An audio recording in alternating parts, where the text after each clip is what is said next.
This is docket 1880 ER 107. This is the application of Evansville Water and Light for authority to adjust electric rates. This is Michael Newmark, the administrative law judge for the PSC. We have the utility, its consultant, and commission staff in attendance on Zoom. We've also made this hearing available to members of the public. And I do notice we have one person just joined us. I'm not sure if you're a member of the public or not, Tyler Chatterton. So if you're connected with the utility, just let me know. If you're a member of the public, feel free to observe until it's time for public comments. And we'll take public comments at the end after we've finished with the utility and commission staff. So what we're doing here today is creating the record in the case. That'll be the documents we identify and verify under oath as exhibits, as well as the comments we receive live from the utility, commission staff, and members of the public. We're also taking public comments in writing. We have one public comment so far that's filed, and we'll take public comments up until Monday, July 17th. We'll receive those either through the commission's website or by US mail. And the details on doing that are on our notice of hearing, which is displayed on the screen share here. So that'll be part of our YouTube recording. It's also what's being displayed is the notice of hearing, which is on the commission's website. So we will bundle up the documents and the comments and the video, and we'll provide that to the decision maker in the case. And that person is Christy Nieto, the division administrator for the Division of Energy Regulation and Analysis. So Administrator Nieto will make a decision, then that decision will be reduced to a written order, and the order will be issued. It'll be emailed to the utility and posted on the commission's website. So that's the basic process. At this point, we can now verify the utilities filings. So I'm going to switch over our screen share to show the documents that staff has identified for inclusion in the record. So on the screen share, you see the utility documents. I had these counted up before. Let's see,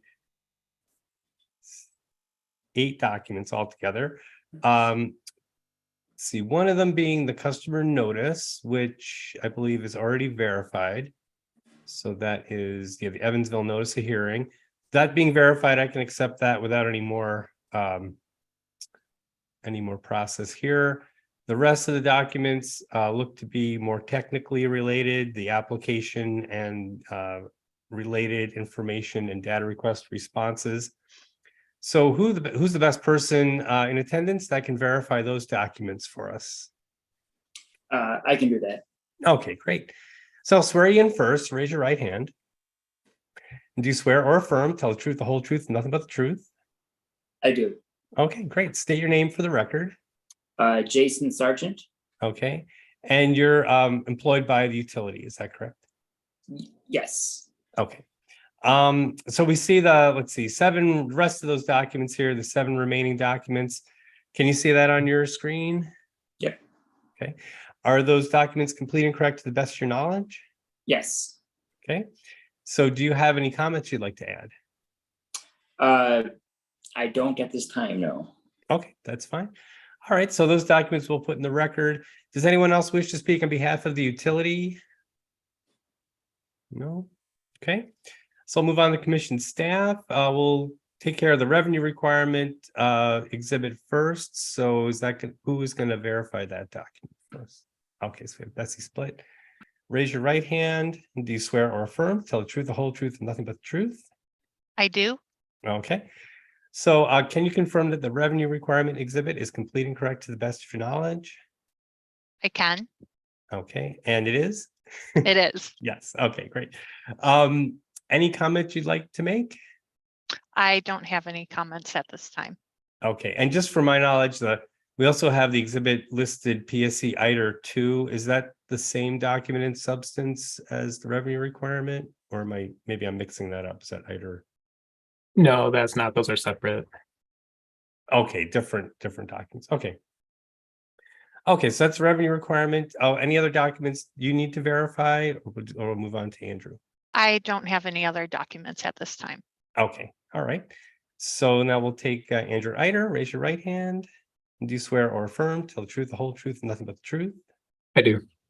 So the remaining staff documents, cost, service study, and rate design, and exhibit Eider 1 and 2, are those complete and correct to the best of your knowledge?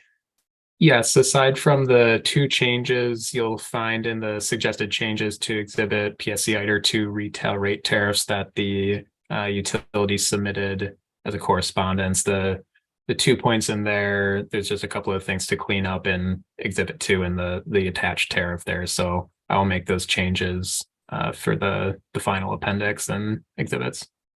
Okay, great. So staff's accepting those changes and Yes. it'll appear in the final order. Yes, okay. All right. Okay, good. So we have our utility and staff have taken their turns. So now it's the chance for members of the public to participate. We would like to hear public comments. And if you'd like to give them now live during the hearing, you may do so now. So that one person we haven't identified yet, in terms of their affiliation, perhaps it's time for you to comment. Is it Tyler Chatterton? Impressively nailed the last name every time I you said try. It's very hard for me, but I just take it slow. That's the it. No, you're good. No, I was just joining as a member of the public and wanted to sit in and listen to the Mhm. meeting. So Okay. All right. Well, thanks for joining. And if you do change your mind about a comment, you can file a written comment by Monday. So just be aware of that. All sounds right. good. So Thank you. I'm going to stop the screen share now. Any other issues we need to address before we adjourn? No? All right. Well, thanks very much, everyone, for participating, and we're adjourned.